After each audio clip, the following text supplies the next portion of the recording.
right, welcome back. Yes, we are delving into preparations for the elections. We've got two gentlemen joining us this morning. Matthias Saido here in the studio is a member of the PDP. Good morning. Thank you for coming on today. Thank you very much. And then we also have Bala Ibrahim, who is the Director of Information for the APC. He joins us from our studios in Kano. Good morning, Ms. Ibrahim, and thank you for joining us as well today on the program. Good morning, Chamberlain. Thank you for having me here. All right, let me start by asking you, what is your party's latest position on the deployment of beavers and the IRF facility? Because, you know, there were several reports concerning your party's position not being favorably disposed to it. So if you could just take us through all of that. What actually happened? Well, thank you very much. The APC as a party is very happy with developments and what INEC is doing towards a credible election. It has been the ambition of the party that election should be free, fair, and credible. And now that INEC is confirming that all is set, they have all that is needed to ensure hitch-free election, the party is more than happy with that. You see, there was a misconception or misconstruing of what the chairman, national chairman of the party, Senator Abdullahi Adamu, said when a delegation of election monitoring team from Commonwealth visited him at the headquarters. The national chairman said that he hoped INEC will be ready 100% in the deployment of technology for the conduct of the election. He hoped INEC will take note of some challenges, especially with regards power and network, mobile network services, because he said there are areas where there are challenges. Even in Abuja, some places experience a network problem. So in order not to have a repeat of what happened in the past, he is hoping that INEC will make sure that everything is put in place to give the electorate and people exactly what they bargained for. But for some reasons, some members of the press got it wrong. And the impression given out is that the chairman or the party is against the deployment of technology for the conduct of the election. No, no, no, that is not the position, and that has been cleared. Okay, so when you said that the party is not happy with some part of what INEC was doing, would you let us know what specifically is it that you're not happy with if it hasn't been cleared? No, what the party or the chairman is not happy with is the report that the chairman is against the deployment of technology, particularly beavers. He is not against it. He cannot be against it. He is just saying that the system or the deployment should be in such a way that everything works 100%. Well, in human endeavors, you cannot expect everything to work 100%. But that is not to say you cannot have an ambition, a legitimate ambition to get it right. We aim for excellent. Even if we don't get excellent, if we have very good, that is good. So the ambition of the chairman is that in the interest of fairness, in the interest of justice, equity, and credibility of the election, let everything be put in place in such a way that not only the electorate, but even the viewers who are coming from abroad to monitor the elections will be convinced that, yes, everything has been done in the interest of equity. That's all. So, as things stand today, is your party happy with INEC's preparations for the elections, including the deployment of beavers, which they've spoken about? To the extent of what INEC said, that it is ready, everything has been put in place, the party has no reason to doubt what they said. So the onus is on the public or the electorate to watch and monitor what INEC has done and to hold INEC responsible in the event that there is any problem, God forbid. We hope there will be no such problem. In fact, in the course of explanation, the National Organizing Secretary of the party, Ambassador Suleiman Argungu, re-echoed the concern of the chairman. He said in his native state of Kebbi, there are instances where such communication challenges were experienced. He said there are some border communities communities that share border with some foreign countries. At times, the network is epileptic. It's so epileptic that if you want to speak to your next door neighbor, you may not be able to do so with the local network, Glo, MTN, Airtel, what have you. You have to use the foreign network because of their closeness or proximity with the foreign countries. So if such communities are relying on foreign network to convey messages, what more of INEC that is going to transmit real-time election result? Which network is it going to do? Is it going to use? Is it going to rely on foreign network or is it going to rely on local network? Unless and until INEC is able to take... Yeah, sorry to interrupt you. You do accept that these objections are rather late in the day, because these were the objections that were raised in the National Assembly when they were going to pass electronic vote, when they were going to give INEC the freedom to choose however it is that people are going to vote. And the comments like this do have the potential to, you know, put a hole in the confidence that people feel towards the credibility of the elections that INEC is going to be conducting. Well, don't forget the national chairman of the APC, Senator Abdullahi Adamu Turakin Kefi, is a senator of the Federal Republic of Nigeria. And he participated heavily in the debate before that law was enacted. So he knows what he is saying, and it's a concern he has been raising long before he became the chairman of the party. That is not to say he has no confidence in the system. No, but he is saying, in a system, the law of systemic analysis says, if a segment of a system is bad, the whole system is bad. Unless and until you put everything in place to ensure that every aspect, every part of the system is perfect, you cannot call that system perfect. So what the chairman is in essence saying is that let INEC be up and doing to ensure that everything has been put in place. So it's not a new thing, it's not a new saying. He has said this before, and he must have been saying it even to the hearing of INEC off camera. Well, Mr. Sado, your party jumped on that initially. They issued a statement. So having listened to the APC now, clarifying, is there any, recanting from your party? No, well, I think what is obvious and what is clear to Nigerians today is the fact that the APC is jittery. And this is not the first time we are seeing or we are hearing them coming out to look for loopholes or excuses. We see what is happening to the INEC offices across the country. We've seen a lot of agitations even before. You're not saying APC is responsible for that? Well, APC is a government in power. You see, we must get to the point where in this country we're able to put the blame on the desk of people who are responsible. The government in power is responsible for everything negative that is happening in the society today. Because if you can't control, if you can't guarantee, if you can't maintain a system whereby you are able to have seamless operations of things that have been arranged by the virtue of positions you occupy, then who should we blame? Should we blame the PDP?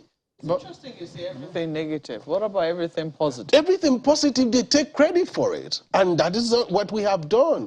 If APC has come up with anything positive, I believe that we attribute that to them. And so if they can take credit for positive things, they should take responsibility for negative things. It's simple. So what we are saying is, as a society, we have passed this conversation we are having at the moment.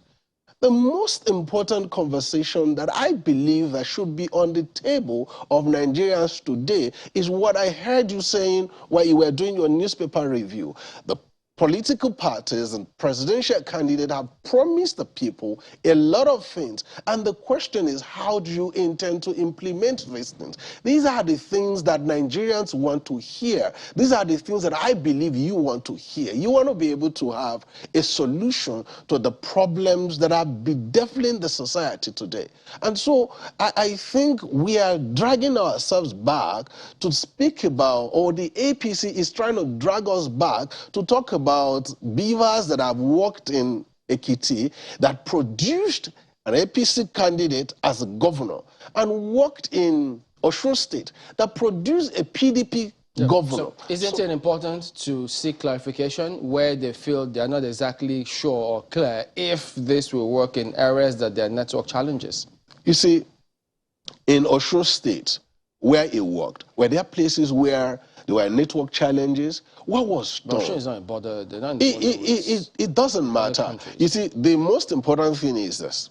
INEC has taken this responsibility upon itself and said, we can do this thing. So why are you, as a participant in the process, trying to fault a man who is saying, look, this is my job. I know what I need to do. I'm going to make sure that it works. I heard, I think it was the Association of Network Providers saying that, yes, these things will work. There are so many ways that, in fact, as a matter of fact, Chamberlain and we shouldn't be talking about electronic transfer of result at the moment. We should be talking about electronic voting. This is what we were clamoring for. And this is the level that we expected that we should have attained at this point. But look, if we continue to batter about the idea of we're looking for 100% performance, we're looking for a perfect system like my colleague in Kano had mentioned, it can't work. There is nowhere in this world where you have a perfect system. Well, it's just that politicians, if they lose elections, will still complain about the same system if it doesn't favor them. So you never can tell with these things. But we'll return. Remember the question that my colleague spoke about, the how bit of it? I think we'll focus on that when we return in just a moment. Stay with us.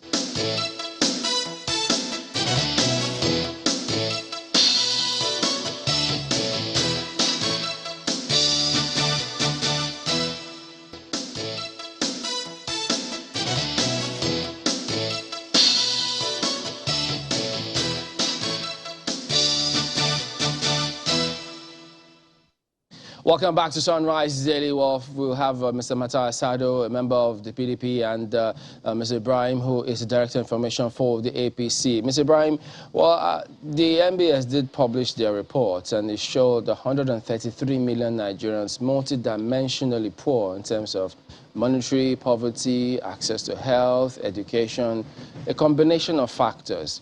Now, if this is the current situation now, when your party, the president, did say some time ago they were going to lift 100 million people out of poverty, meaning over time, and we haven't even fulfilled that to a large extent, why do you think anyone should vote your party next time out? Well, thank you very much. I'm happy the MBS did not say it is the APC that impoverished Nigerians. This poverty that has taken control of Nigeria is as a result of the misrule of the PDP for 16 years. The APC, since it came into power, has been doing everything to uplift the standard of living, to take people to the place of their ambition. And it promised to provide succor over time, and it's doing so. It's not something that can be done overnight, but if you are to take the statistics of the number of people that have been taken to the next level, the number of people that have been pulled out of poverty, the number of people that are happy, particularly the number of people that have been turned into millionaires in rice farming, you will see that no government in the history of Nigeria has done so well in fighting poverty like this administration. This is one government that has reached out to the people, the downtrodden, by way of talking to them wherever they are. This is one government that has created a whole ministry for humanitarian affairs, a whole ministry that is in charge of alleviating poverty, a ministry, and it has given that position to a lady who is seen to be passionate in the discharge of the responsibility of elevating people to a higher level. I don't think any government has done as much as the APC has done within this period of time.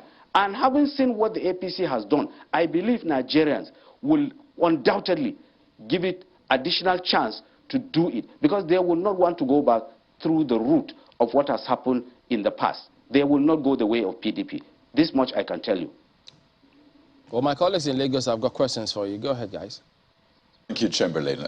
Mr. Brahim, I'd just like to put figures to it, really, because, I mean, we know how many Nigerians are multidimensionally poor.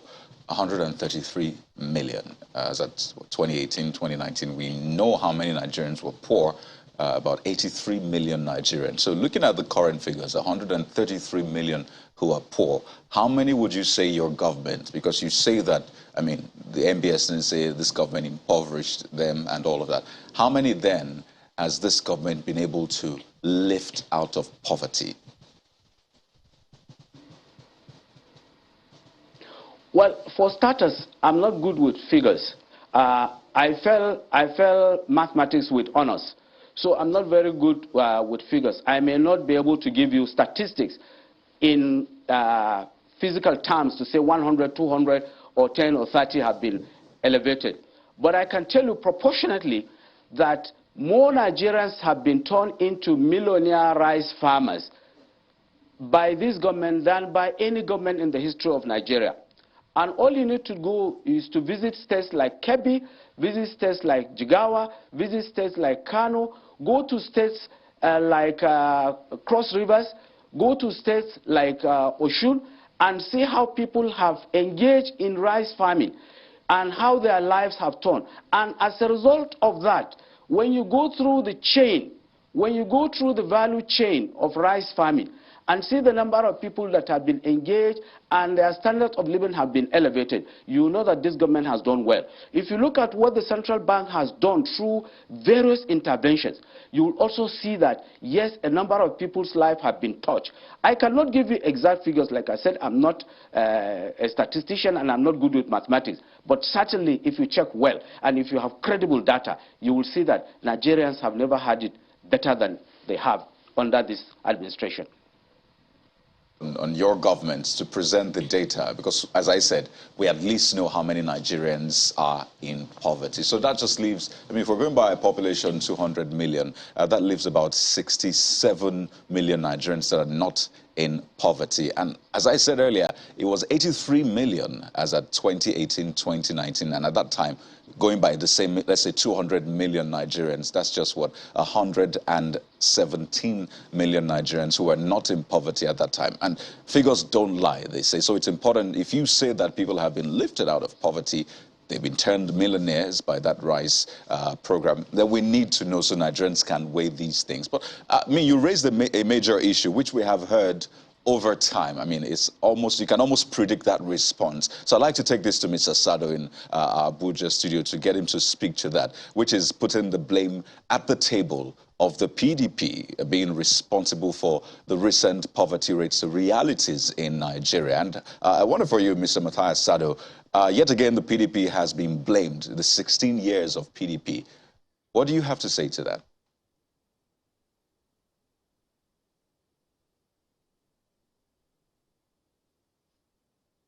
Mr. Sado, that's for you. Okay. You know, Kayode, I'm quite shocked to hear my colleague saying that he failed maths, and because of that, he cannot do simple subtraction of 133 million from 83 million. And to help him, I studied engineering in FUT, so I can tell you that this government has successfully created 50 million poor people going by that data, going by that information. And this government, the last time I was on this show, I was here in this studio, it was when the 2020 budget was, I think, the 2020 January 1st speech of the president. And I was interested in that it was at that event or that program that the president mentioned that he was going to lift 100 million people out of poverty. Today, we have created more poor people in the country. This is on the streets of Nigeria. Everybody knows that life is not the same. Life is not what it used to be. But like I said, honestly speaking, I don't think we should be exchanging words with the APC. We should be presenting to the Nigerian people a very detailed plan that Alhaji Atiku Abubakar has presented to the citizens of this country as a ray of hope for the poor people, for the downtrodden, a system that will work for an average person on the street of the country, a system that can create wealth, a man who has demonstrated capacity in terms of job creation. We have a nation that today, we have a country that is battling with unemployment rate at... Can you hear me? Okay, pardon me to jump in. I know you were going to talk about the unemployment rate, but so we can get more value from these issues, we'd like to speak particularly to the why. But first, the target. I mean, you've talked about this government saying 100 million people will be lifted out of poverty. For your candidate, what is the target? He has said he will end poverty and hunger. But let's put a value to this. Thank God you said you studied engineering. So let's measure this. What is your candidate's goal regarding lifting people out of poverty or ending poverty? How many does he plan to take out of poverty to begin with?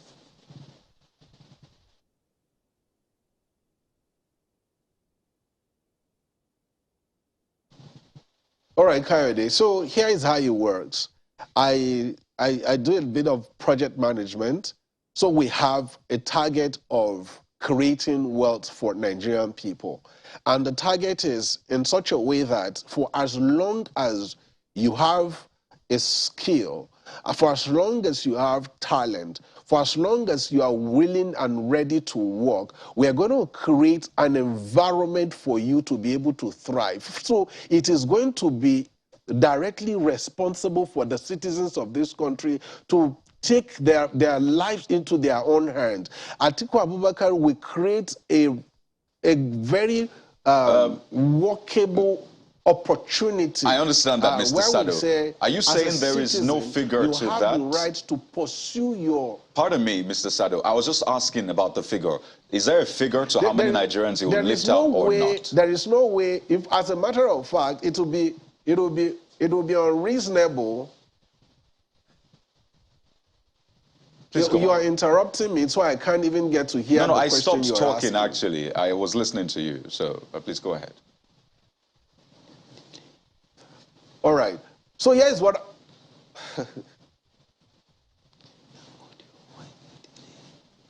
Clearly, I'm not saying anything, so maybe some, I don't know, interference. But if you can hear me... Okay, so here's what I have to say. Here's what I'm saying. Alhaji Atiku Abubakar's plan is to create an enabling environment for businesses to thrive, to create an enabling environment for citizens to achieve their goals, for individuals to be able to pursue their dreams, to have an environment whereby you are not limited by any kind of restrictions that comes with what we are suffering, perhaps policy somersault and all sorts of things that we are suffering today as a as a people in the country. And that is why I'm saying it would be unreasonable to go ahead and be giving you figures and say we're going to lift 200 million people, we're going to lift 100 million people. We are going to create an opportunity for every single citizen of this country, whether you are skilled, semi-skilled, unskilled, that you will be able to put your talent, you will be able to put your hard work and earn a good living. We're going to expand the middle class. We're going to be able to create a lot of opportunity for micro businesses. We're going to have a lot of foreign direct investment coming into the country. We're going to have long-term investment. We're going to have a situation whereby refineries will begin to work and we will save trillions of naira from fuel subsidy. We're going going to create a lot of opportunities for businesses to be able to create value chain down the line. We're going to be able to have a situation where agricultural produce are processed in the country. Look, let me tell you the truth. The Nigerian society is so blessed that we do not have any reason to have poor people in this country. But Even because under of PDP, poor governance, just a second. because of poor leadership, over Sado, the years, we have continued to suffer all of these things. And just 1 second, if you can hear me, Mr. Sado. My apologies for butting in. I mean, you said that we don't have any reason whatsoever to have people living in poverty. But even during the PDP government, before this government came into power, we had quite a significant number of poor people living in our country. But we'll come back to that at some other time. Let me ask you, Mr. Ibrahim, in our Kano studio this morning. Well, needless to say, your own government has also been making a lot of promises. It's under your government that this survey came out. Your government released these figures of multi-dimensionally poor people. Not just poor people, but multi-dimensionally poor. Poor in education, poor in housing, poor in security, poor in healthcare. So why should Nigerians trust your government for another 8 years or another 4 years? Let's even stick with that for a moment. For the next 4 years, why should Nigerians trust you, having made them this poor in these 4 dimensions that government, the APC government released?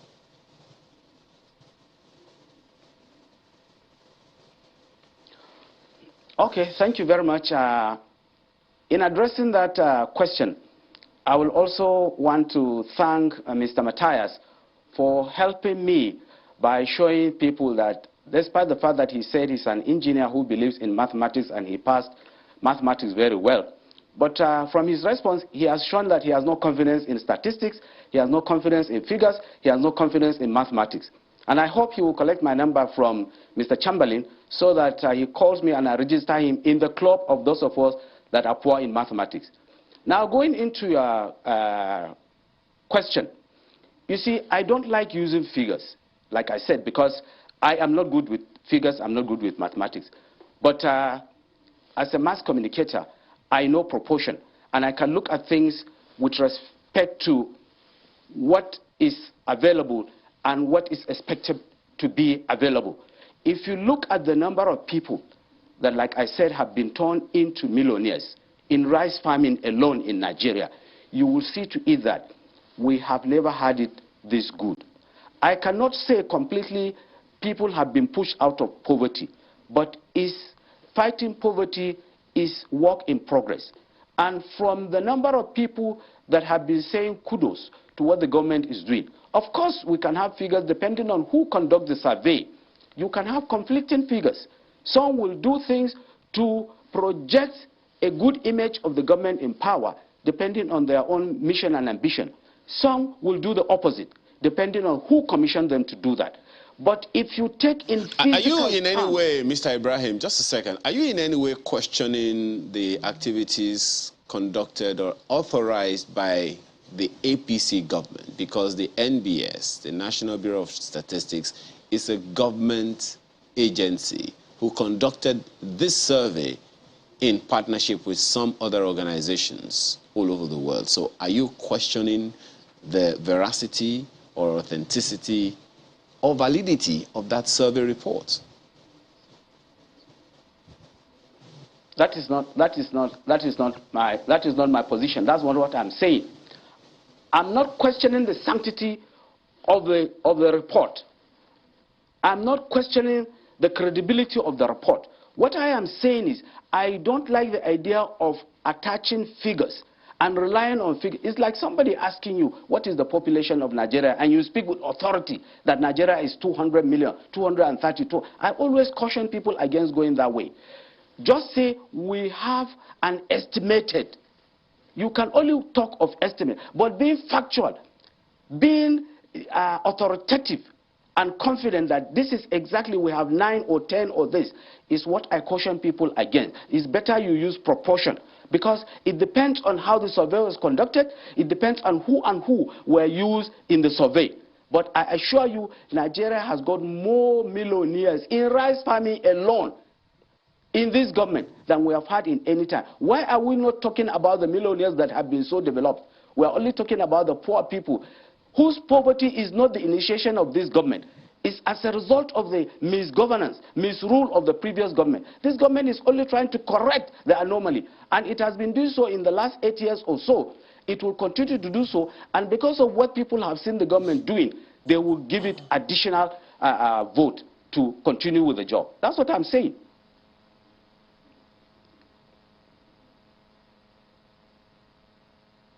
All right, gentlemen, we're winding down now. So, Mr. Sado, in the area of power, I mean, your principal has spoken about certain megawatts, 25,000 or thereabouts, to give to the country. So one wonders, so what measure, what strategy is he planning to deploy this time that he couldn't while he was vice president for 8 years?